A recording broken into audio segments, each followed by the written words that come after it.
নতুন সংশোধনী বিলের আওতায় প্রধানমন্ত্রী থেকে মুখ্যমন্ত্রীরা এমনকি কেন্দ্রীয় শাসিত অঞ্চলের মন্ত্রীরাও এমনটাই দাবি সরকারের এবং সে কারণে আজকে অমিত শাহ বিল পেশের পরই বলেন যে লক্ষ্য অপরাধমুক্ত রাজনীতি। কেন্দ্রীয় স্বরাষ্ট্রমন্ত্রীর ১৩০তম সংবিধান সংশোধনী বিল পেশের পরই লোকসভায় তুমুল হইচই বেঁধে যায়। সংবিধানে দেওয়া আইনের শাসন ধ্বংস করছে সরকার, অভিযোগে একজোট বিরোধীরা। সিপিএম এর কি বক্তব্য রাখবো আপনাদের সাথে। বিজেপি যেভাবে সংবিধানকে নিয়ে ছেলে খেলা করতে চায়, সংবিধানের উপরে ভরসা নেই, মানতে চায় না, সংবিধান রচনায় তাদের কোনো ভূমিকা ছিল না, স্বাধীনতা সংগ্রামে তাদের কোনো ভূমিকা ছিল না, ফলে তারা সংশোধনী বিল যে করবে ভালো উদ্দেশ্যে, এটা ভাবার মতো কোনো কারণ নেই। এখনো পর্যন্ত তা হয়নি। নানান বদ উদ্দেশ্য আছে। আপনি দেখতে পাচ্ছেন এমনকি নির্বাচন কমিশনের গঠন, তারপরে তার কাজ, যে কোনো ব্যাপারে একটা অসৎ উদ্দেশ্য নিয়ে কেন্দ্রীয় সরকার চলছে। তার জন্য পার্লামেন্টকে ব্যবহার করতে চাইছে, সংবিধানকে তছনছ করতে চাইছে। এটা মানুষ ভালোভাবে নেবে না। তবে ওরা চাইলেই সব হবে, এত সহজ না। সংবিধান সংশোধনের পদ্ধতি প্রকরণ আছে, দেশের মানুষ আছে, সর্বোচ্চ ন্যায়ালয় আছে। এই সবাই কেন এসব বিজেপির উদ্দেশ্যকে সাধিত করতে যাবে?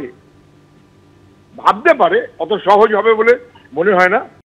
ভারতবর্ষের আজকে যে সরকার, তারা যে স্বৈরাচারী মানসিকতার দ্বারা প্রভাবিত,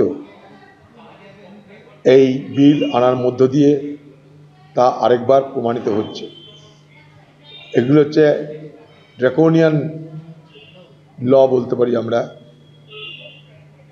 যেখানে ভারতবর্ষের আজকে সরকার সংখ্যা গরিষ্ঠতার দৌলতে যা খুশি তাই করবার মানসিকতা অর্জন করেছে।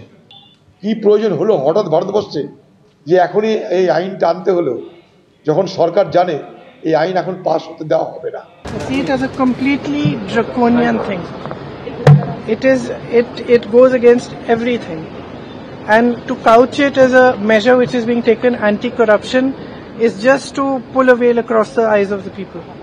Because what it basically allows a government to do is to put you don't even have to be convicted. Tomorrow you can put any kind of case on a chief minister and put him in jail for have him arrested for 30 days without even him being convicted, and then he ceases to be chief minister. It's there plain for everybody to see. So I think that it's absolutely wrong. It's anti our constitution. It's against our constitution. It's undemocratic, and it's very unfortunate.